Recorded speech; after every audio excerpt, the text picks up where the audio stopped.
the Department of Science and Technology at Jayoti Vidyapeeth, Women's University, Jaipur.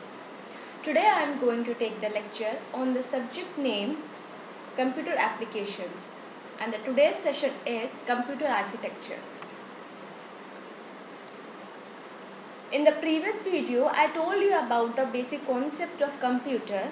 Now here in this session I am talking about the types of computer.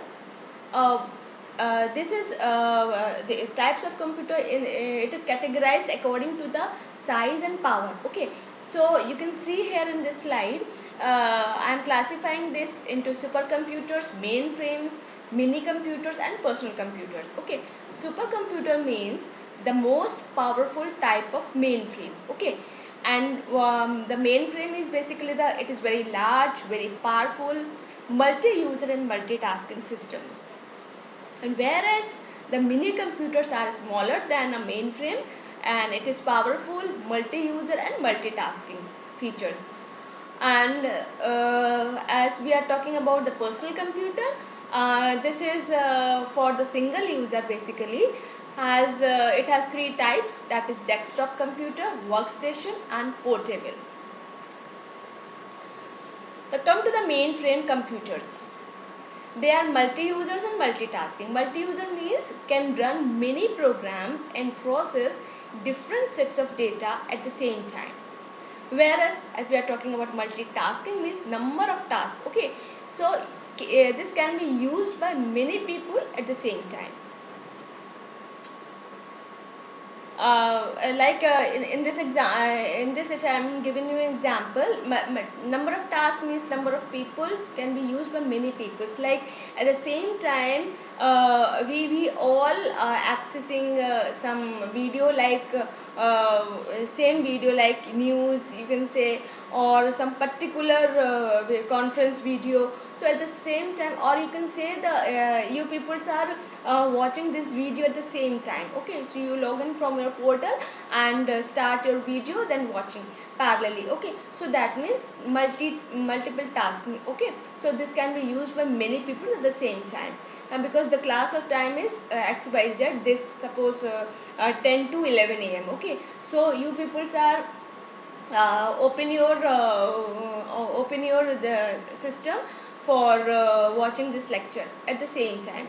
Multi-user means can run many programs, means if you are accessing your account in this parallelly, you can listen some audio song or some calculations you require. The parallelly you can open the calculator also. So this is the multi-user. Okay, now come to the personal computers. This is also divided into three parts, where desktop computers, workstation and portable. Desktop means suitable size for sitting on an office desk.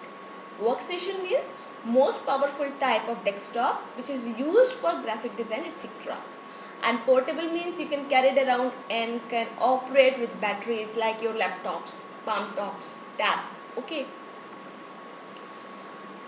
Now this laptop, you can say portable computers means this laptop means large, portable, can be rested on user's lap. Notebook means size of sheet of notebook paper. Handheld means can be held in one hand. Okay, handheld computers means divided into two, that is pen based and PDA. Pen based means main input device is an electronic pen, means you are using pen on your screen, like if you want to sign your signature, and if you want to write something as your own, so you use that pen, okay, on that screen. Okay, so that is pen based basically. If we are talking about PDA, that is personal digital assistant, means it has functions such as task list, diaries, address books. This is basically used for the assistance of some businessmen, like business tycoon, or which we have number of meetings to be held. So they have to write their list. Okay, so what are the tasks of today's and tomorrow's, and so they have to maintain their address book also. So this person uses PDA, that is personal digital assistant. Now come to the PCs and server computers.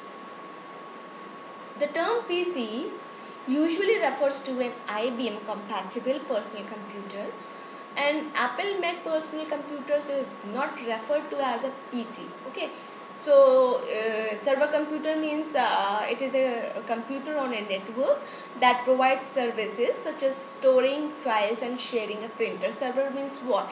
You are accessing your files or data via means through, okay, through that server.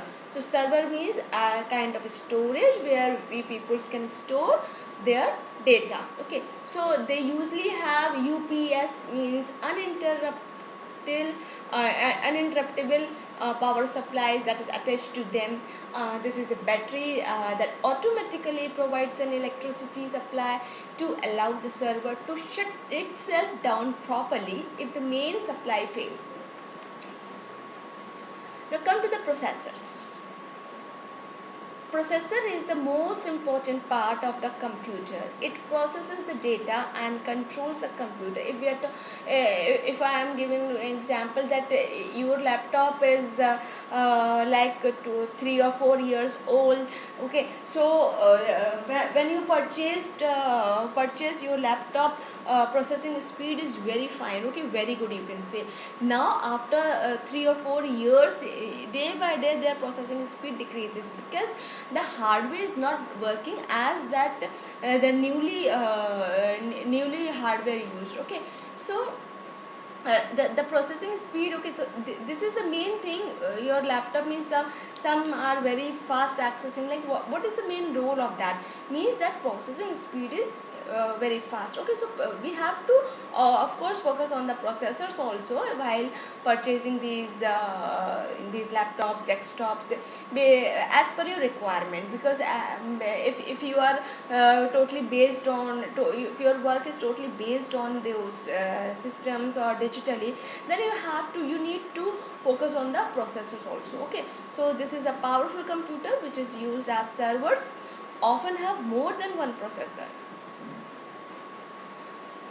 Now come to the memory. There are basically two types of memory, RAM and ROM. RAM is random access memory and the ROM is read-only memory. Random access means what? It holds the program instructions and the data that is being used by the processor. Okay, so RAM, it loses its content when power is turned off. Okay, so your data is you can say delayed, okay, or vanish. So if you are talking about the ROM, that is read-only memory, it holds the program instructions and settings required to set up the computer. It does not lose its content when power is turned off. Okay, so it is stored in the hard disk also. So that is why we all call it as a read-only memory. Now come to the CPU and its peripherals. Uh, in this memory plus CPU equals to CPU, that is central processing unit, or you can say in the central processing unit two things are basically used, memory and processors. Okay, and sometimes the processor itself is called the CPU. So if we are talking about the peripherals, means other parts that are connected to the CPU, such as input devices and output devices, and the storage devices and communication devices. Now the next is the input output devices. As I already discussed in my previous video also, but okay, there is some brief about input and output devices. Input devices are the keyboards, scanners, barcode readers, digital cameras, microphones and video cameras, such as webcams, like small digital video cameras used on the web. And the output devices are the monitors, that is video display screens, printers, plotters, loudspeakers and headphones. Now, another is the storage devices. Storage devices means what? These are the pieces of equipment used for reading from and writing to a storage medium. Examples are the magnetic tapes, floppy disk, hard disk, CD-ROMs, CDRs means R means read only, okay. Hard disk, CDRW means read write risk, and DVDs. Now come to the communication devices. The common one is a modem in this communication, means through via, okay, there is an interface. What is the medium of communication? Okay, so we are just communicating through the devices, okay. So here the term modem is the modular demodulator, is a communication device which is used for converting digital signals to analog signals and vice versa, to allow a computer to be connected to an ordinary telephone system. Now another thing is the system bus. System bus is what? It is a set of connectors used for carrying signals between the different parts of a computer is known as bus, and the data is transferred constantly between the processor and memory along the system bus. And each part of memory has its own memory address, and the processor determines where processed data is stored by sending an address signal along an address bus and data along a data bus. Now the next is the desktop computer architecture. In a desktop computer, you all have seen the desktop computers, in your college, universities, labs, okay. So most of them also have their desktops at their homes also. So in a desktop computer, the CPU and storage devices are normally built inside a system unit, which consists of a metal chassis enclosed in a flat desktop or a tower shaped case, and the other peripherals are attached to the system unit by cables. Each peripheral uses its own driver card or controller. That is an expansion card that is plugged into special expansion slots in the system unit. Now the next one is the desktop computer architecture. We continue, means another thing you can say, the expansion card you have heard about. This contains the electronic required to communicate with and control the devices, like video or graphics card, through which we can listen or we can watch. Okay, so video card is very much essential for listening and watching the things, okay. So these graphic cards are used for monitors, sound cards are used for audio input output, for and NICs, that is network interface card, are used for connecting to other computers in a network. So these are all the essential things while we want to listen, we want to connect to that connect to the another computer in the network, okay. So this extra memory can also be of course added to the computer using special memory expansion slot which is inside the computer. And the next is the portable computers architecture. A portable computer that does not have enough space inside to fit expansion cards may be use an external device called a port replicator to provide connections for peripherals. And the another thing is the storage devices. In this, storage devices in the form of a disk or tape are used to store the programs and data that are not being used, okay. So before a program or data it can be used, and it must also be transferred from the storage device to the main RAM memory, that is random access memory. Now come to the hard disk architecture. This hard disk is basically consists of a set of magnetic coated metals discs that are vacuum sealed inside a case to keep out the dust, okay. So the magnetic surfaces of the disk are formatted using a read write head to provide magnetic storage areas. and these storage areas form concentric circles called tracks, and each track is subdivided into sections. These are called sectors.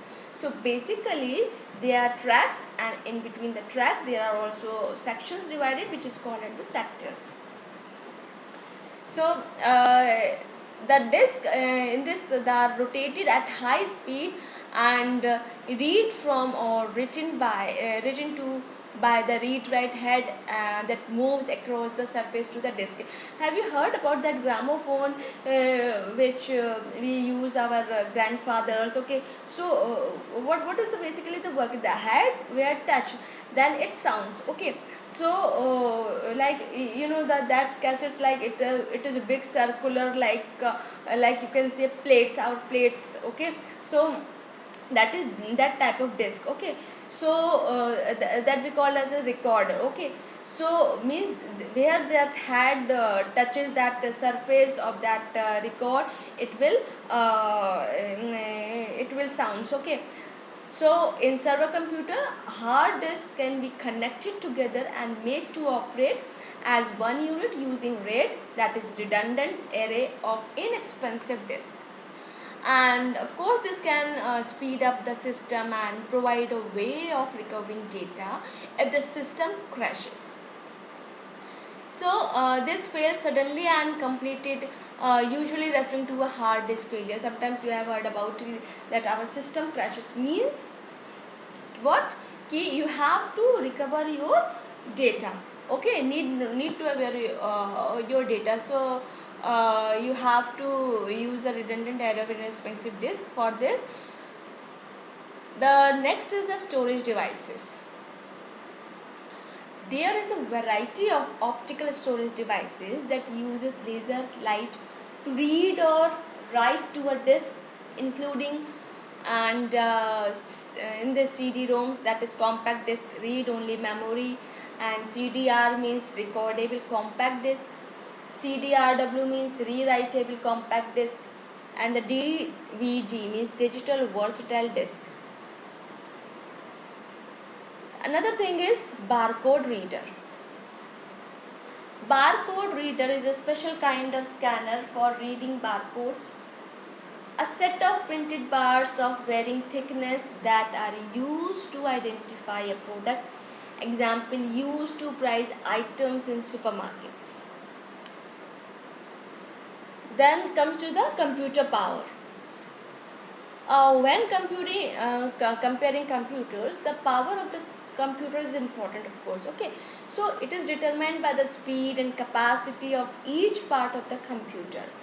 So speed is basically measured in hertz, that is cycles per second, and the capacity is measured in bytes, that is B, where 1 byte equals to 8 bits, binary digit you can say, and this binary 8 bit is equals to 1 character. Okay, so the next is the computer specifications. When specifying a computer, the following are normally quoted, like processor speed, amhertz, megahertz, like gigahertz, and memory capacity in that is MB, and hard disk capacity is MB and GB, and optical storage devices speed like CD-ROM, DVD.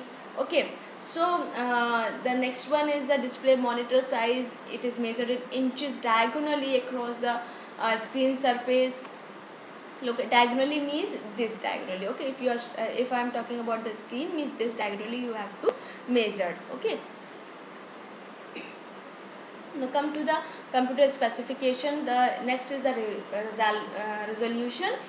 In this, the monitor image quality given by the number of pixels, because if there are number of pixels are more, that means your image quality is very high. Okay, sometimes you have seen that you are asking about your friend, that again you send your image, because this image when I am enlarged this image, your image looks like blurred. Okay, means your pixels are because less number of pixels you want to we zoom out. So what does it means it is it loses the quality of that picture. Okay, so so it is good that if in your image their number of pixels are more. So it is also called as the picture elements also. So that are used across and down the screen. Example 800 by 600 or by the graphics standard like VGA video graphics array and SVGA super video graphics array. So the graphics card memory cell means MB, that is megabytes, and the modern speed measured in kbps, that is kilobits per second, kilobits per second. And the next is the numbering system. Of course, numbering system is very important in this, and there are basically two different number systems are used in computer specifications. First is the digital system and the second is the binary system. In the digital system, this consists of 10 digits, that is from 0 to 9, that is used for measuring speed. And if we are talking about the binary system, which has only 2 digits, that is 0 and 1. Binary means 2. Okay, so it is used for measuring capacity. Now the another thing is the following prefixes are also used in measurements, like kilo means 10 to power 3 means 1000. Okay, in decimal system. Mega means 10 to power 6 equals to 1 million. Giga means 10 to power 9 equals to 1000 million. If you are talking about binary system, then you can see here 10, and you can see base is the 2 and here base is the 10. Okay, so if you are talking about the kilo means 2 to power 10, in mega 2 to power 20, in giga 2 to power 30. So this is the basically in digital system and in the binary system. And in it is 1.7 gigahertz means 1.7 thousand million cycles per second. Okay, so 256 MB equals 2 means 256 by multiply by 2 to power 20 bytes means it is approximately 256 million bytes. So the next is the operating system. Operating system is what? Basically, as I told in my previous video also, it is basically the interface between the user and the computer hardware. Means communication is provided between application programs and computer hardware by a set of programs which is called as operating system. Example like Microsoft Windows, Mac operating system and Linux. Okay, so thank you. This session powered by Digital Version 2.0, Jyoti Vidyapeeth Women's University. Hope you are satisfied with my digital session. If you have any query, please mention in comment box. I will resolve it. Thank you.